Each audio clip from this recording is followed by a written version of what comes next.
Hey, good morning. Good to be with you again in Second Samuel. We're in Second Samuel 10 this morning, and I'm wondering, have you ever you've had honest and good intentions towards someone? You wanted to do something kind for them, or you wanted to say something kind to them, and they took it completely wrong and it just got blown way out of proportion. I wonder if that's ever happened to you. I know that it's happened to me, um, especially when you're text messaging. There's been times when I send a text message and I mean something good, and it's taken incorrectly, and it starts a fight. So be careful how you text. But that's what happens here in Second Samuel 10 in a major way. So what's going on is David, after the king of the Ammonites, it says in verse 1, died, Hanun, his son, reigned in his place. And David said, I will deal loyally with Hanun, the son of Nahash, as his father dealt loyally with me. So David sent by his servants to console him concerning his father. And David's servants came into the land of the Ammonites. So what David is doing is his son, the son of the Ammonites, the king died, and the son is grieving. So David says, his dad dealt great with me, loyally with me, kindly with me, so I'll do the same. And he sends to bless this son and say, what can I do to help? Let me bless you. But what happens instead, his advisors say, Hanun's advisors say, David is just trying to overtake your kingdom. He doesn't care about your mourning. He doesn't care about your father. What he wants to do is get in close to you so that he can take you over, claiming that David is just sending in spies. And now this strikes up this war, and we read about this war all through chapter 10. And the king of the Ammonites loses big, not once, but twice, because he has misunderstood David's intentions, and he seeks to destroy David or retaliate because he thinks he's going to get the upper hand on him.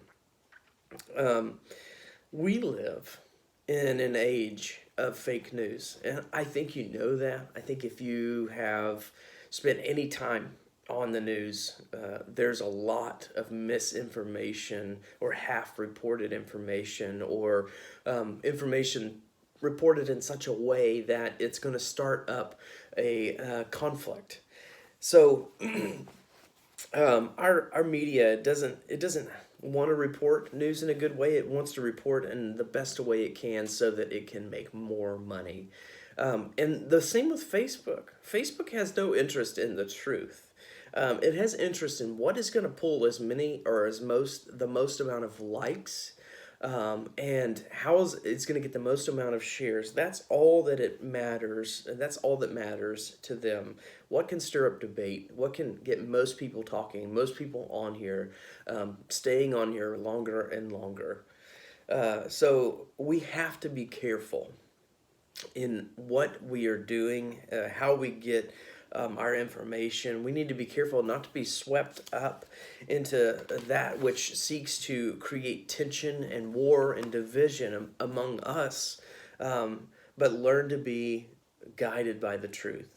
So we need to make sure it's okay to read the news. We should be reading the news, but be careful about what's out there, because it's really not out there. A lot of it is not out there, to tell you the truth. A lot of it is out there to to express an opinion. That's what this king's advisors, they were just given an opinion. They had no idea why David sent these men. So here's what I'm going to do. And I hope that you adopt something similar along these lines. I'm going to spend more time in prayer, seeking the will of God in His action, than I do scrolling through the news or Facebook. I want to spend time crying out to God for His justice, His mercy, His righteousness to be displayed, His church to stand up and do what we're called to do. I'm going to read the news prayerfully and thoughtfully and widely, making sure that I'm not only reading what aligns with my agenda, but I'm going to read both sides of the story and see that how both sides maybe are giving us the news from a different angle. Maybe they're using it for their own agenda, but maybe we're going to learn to see in between the lines and get real news.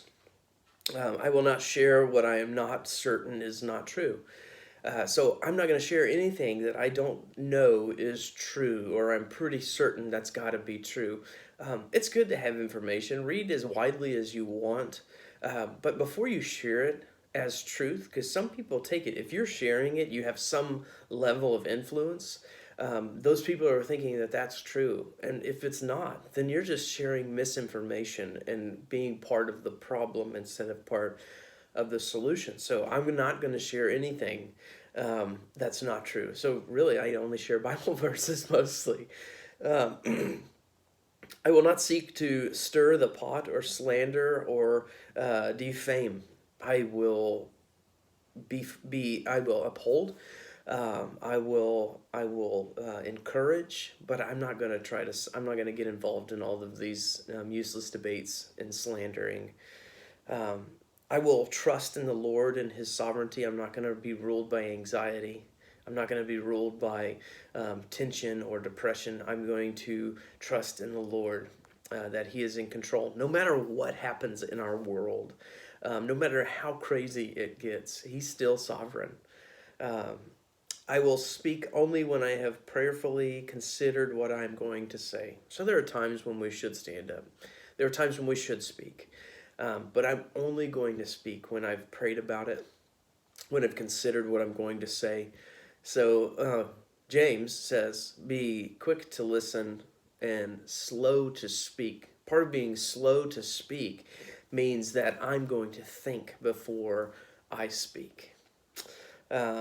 And then finally, most importantly, I will encourage others to seek Christ as I seek to glorify Him with every word and every action.